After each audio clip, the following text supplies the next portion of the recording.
Dobar dan. U današnjoj emisiji nalazimo se u italijanskom restoranu Makaroni vs špageti. Evo vidimo i istoimeno vino, evo piše Makaroni vs špageti. I danas za ručak imamo makarone i špagete. Evo vidimo u levom uglu su špageti mešani sa sitnim sirom i gulaš sosom. U desnom uglu su makaroni mešani sa paradajz sosom i takođe sitnim sirom. Pa da počnemo.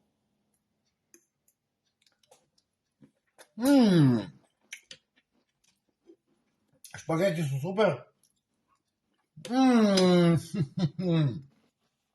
Ovo mi je nešto ekstra. Pa idemo.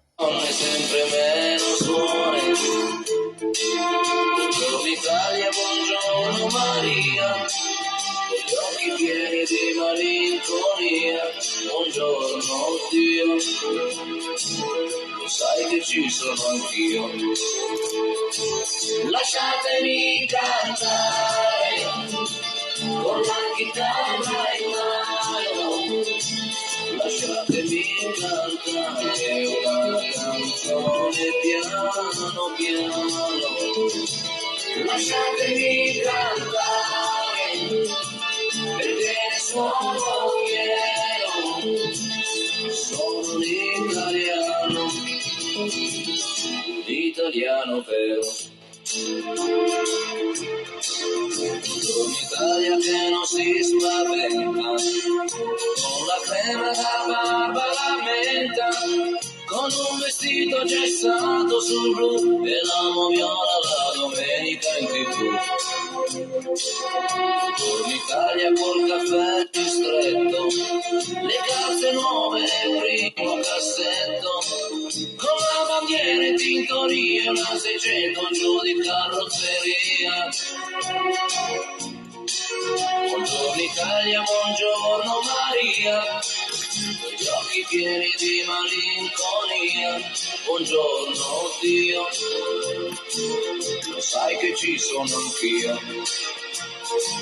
lasciatemi cantare, con la chitarra in mano, lasciatemi cantare una canzone piano piano, lasciatemi cantare, perché ne sono fiero, sono un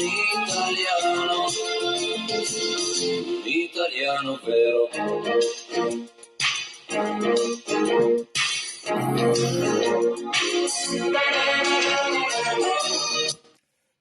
Ljudi, ovo jelo je znači super.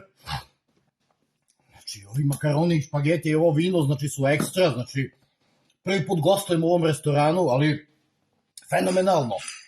Cene su prihvatljive, makaroni 4,5 evra, špageti 4,5 evra, to je 9, vino 6 evra, to je 15 i dodaci, znači misli se na ovaj paradajz sos i sve to, znači evro i po, ukupno 16,5 evra, što je i okej cena, znači stvarno toplo vam preporučujem ovaj restoran, puno vas pozdravljam iz Italije, Bella Italia, Paciare, l'amore, la casa, makaroni, špageti, veliki pozdrav!